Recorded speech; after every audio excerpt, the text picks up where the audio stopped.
Então, estudos demonstram que infusão de carboidrato gera danos oxidativos nas artérias na hora. Então, na hora. Né? Mas, felizmente, o período de jejum de 18 horas consegue mitigar muitos desses efeitos danosos. Portanto, não se preocupe se você comer bastante glicose no seu dia lixo, né? Uma vez na semana você pedir glicose, contanto que você faça o jejum.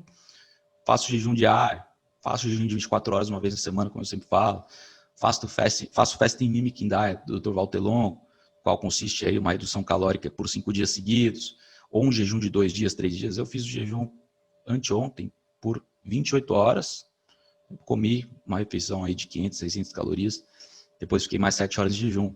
Né? Então, aí um jejum de 28 horas seguido por mais um jejum curto. E eu faço isso de forma regular, recomendo pelo menos uma vez na semana, um jejum de 24 horas, um jejum mais longo, uma vez ao mês, uma vez por bimestre. Então, bimestralmente, você pode fazer um jejum de 2 dias ou mais. Tem gente que aguenta fazer 3, 4, 5 dias, tem gente que aguenta fazer 7, mas cada um tem uma tolerância e um nível de desafio, né? Questão de se desafiar e ir a fundo. Não é todo mundo que tem essa capacidade. Mas o efeito na queima de gordura do jejum é extremamente potente, né? O aumento da lipólise, que é a liberação dos ácidos graxos na corrente sanguínea, vai ser liberado para ser queimado como combustível pelos músculos e pelos órgãos. Então toda a gordura estocada, toda a energia estocada vai ser liberada para ser usada. Então tudo vai ser usado. Então, basicamente, tem uma série de etapas que permitem que esses ácidos graxos liberados aí do tecido adiposo sejam utilizados pelo músculo e queimados nas mitocôndrias. Então, as mitocôndrias vão oxidar por meio do processo aí de beta-oxidação. A etapa final de queima de gordura, você vai queimar a gordura como energia. Vai ser liberado das células de gordura para o sangue na forma de ácidos graxos para em seguida ser queimado. Então, resumindo, a gordura vai ser liberada do seu local de armazenamento para queimar gordura, para ser usado como combustível. Então, você vai usar a gordura dietética e corporal como energia. Quando você faz o jejum, você está utilizando predominantemente a gordura corporal como energia. Quando você está consumindo a cetogênica low carb, você está queimando ambas, né? Gordura estocada e a gordura ingerida como energia. Então, tem outro estudo último que eu vou citar hoje, uma pesquisa reveladora aí que foi encontrada, publicada por cientistas da Universidade de Texas. Eu vou ler o estudo para você porque é muito interessante. Olha o que eles examinaram e olha o que eles encontraram. Então, foi a University of Texas Medical Branch em Galveston.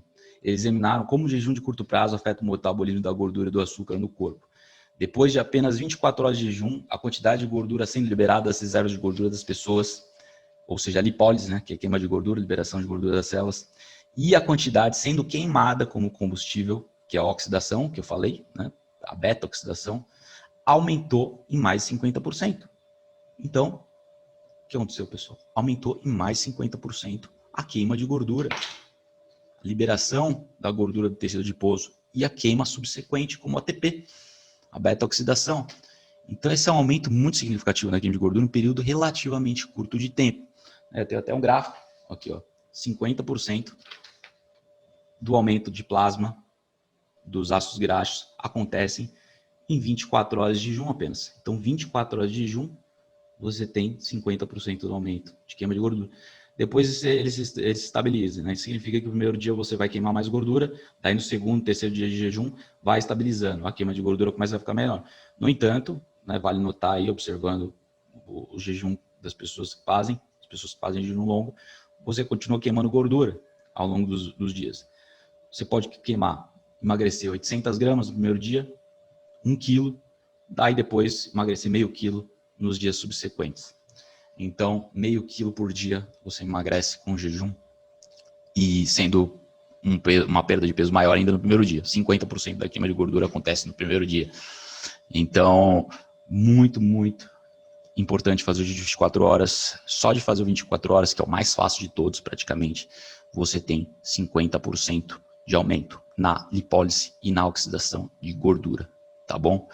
Então, nosso corpo não queima músculo, né? Isso é outro detalhe muito importante. As pessoas acham que jejum vai fazer o corpo catabolizar, né? Vai utilizar o músculo como energia, mas nada poderia estar mais longe da verdade, porque voltando ao ponto do hormônio de crescimento que eu falei no começo, o hormônio de crescimento aumenta para impedir a queima de músculo, para impedir o catabolismo, para favorecer a síntese de proteína, que vai proporcionar a hipertrofia. Então, se você treinar em jejum, você vai ter o efeito de ganho de massa muscular, não de perda.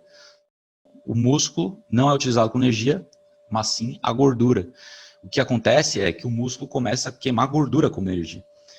Você entra na cetose, seja através de jejum ou dieta cetogênica, o músculo deixa de queimar glicose, né? Ele, na verdade, não deixa de queimar glicose, mas ele aprende a queimar gordura como energia. Então você começa a queimar mais gordura no músculo como energia. O corpo vira uma máquina de queimar gordura, basicamente. Esse é o processo de adaptação à queima de gordura. Tá certo, pessoal? E o jejum reduz dramaticamente sua insulina, né? Em pesquisas realizadas aí que pessoas jejuaram mais de 72 horas, os níveis de insulina no plasma caem drasticamente, atingindo níveis bem inferiores aos níveis iniciais. Então, o que é ainda mais impressionante, né, isso tudo que eu vou mostrar para você, que 70% da redução de insulina acontece nas primeiras 24 horas. Então, assim como 50% da queima de gordura acontece nas primeiras 24 horas de jejum, você tem 70% da redução de insulina nas primeiras 24 horas. Então, aqui, ó, plasma insulin levels, níveis plasma de insulina. Tem uma redução aí de 70% nas primeiras 24 horas. Depois de 24 horas, os níveis se estabilizam e a queda de insulina vai se tornando mais lenta, porém contínua. Só que é importante você saber isso. Primeiras 24 horas, a queda da insulina é mais dramática, por isso seus efeitos são impressionantes. É muito importante você fazer 24 horas uma vez na semana, repetindo. Então, os efeitos são dramáticos e restrição de proteína a longo prazo é péssimo. É por isso que, voltando à questão do músculo, você tem que ter quantidades adequadas de consumo proteico. Para quando você fizer o jejum, consumo proteico e calórico. Para quando fizer o jejum, você já tem uma reserva muscular. Não que você perca o músculo, mas você vai deixar de comer. Quando você deixa de comer, você deixa de proteínas. Então é importante que você tenha um consumo adequado de proteínas ao longo da semana para quando você fizer o jejum, o corpo, né, ter reserva muscular e você aumentar o hormônio de crescimento e manter os benefícios e manter a massa muscular durante o jejum, tá bom? Então, como eu falei, restrição calórica severa, baixa testosterona. Então, você tem que consumir proteínas. Outro ponto importante é que a restrição calórica, em meio a um consumo proteico alto, impede a queda de testosterona. Então, se você tiver uma redução calórica, ainda depende do que você está consumindo. Se você comer abundantemente proteínas, que mesmo na restrição calórica você vai ter mais músculo, mais testosterona.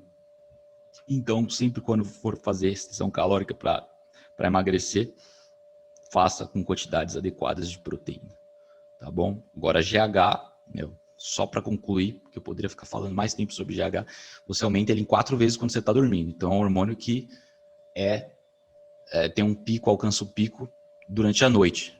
Então, você, no jejum, consegue aumentar em 10 vezes. Jejum de 4 horas. Jejum de 2 dias, 3 dias, você vai aumentando 1.500%, 2.000%. Então, um aumento dramático no GH, muito maior do que o aumento de 3 vezes ao longo da noite. Então, o GH, ele é aumentado, a sensibilidade dos receptores de IGF-1 e GH do corpo também são otimizados, então não é só a produção de GH, a sensibilidade dos receptores vai proporcionar uma maior utilização, melhor utilização desse hormônio. Então, assim, todo o corpo, todos os processos do corpo são refinados. Com um jejum longo, você não pode perder por isso, tá bom, pessoal?